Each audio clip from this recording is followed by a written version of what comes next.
nitrogen provides a bit of a catch-22 for malt barley producers. They'd really like to put on more nitrogen because it means more yield. But putting on more nitrogen typically also increases your protein. And a protein value of 12.5% or less is really the target for malt quality.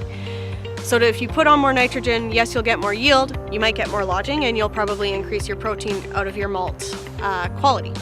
And so what we were looking for was if there was varieties that had better nitrogen use efficiency or less response to increased nitrogen, that you could up that nitrogen, up your yield, but not see that same increase in terms of protein.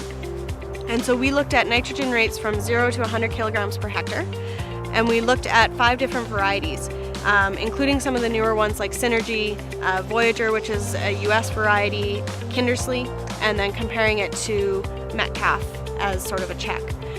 And what we were seeing was that there's definite differences in terms of how those varieties respond to the nitrogen rates.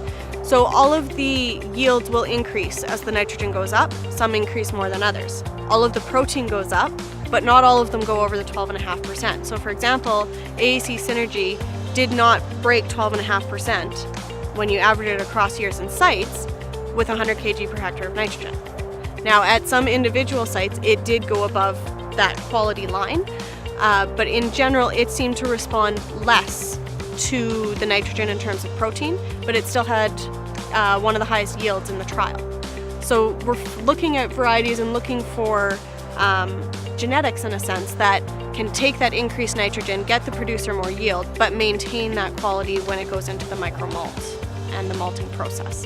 And so we did identify Synergy as a really good candidate moving forward. It seems to, like I said, not respond in terms of protein as much to that nitrogen. And so it shows that there is a potential to be breeding for lines that can have more nitrogen, have more yield, and not show that same increase in terms of our protein.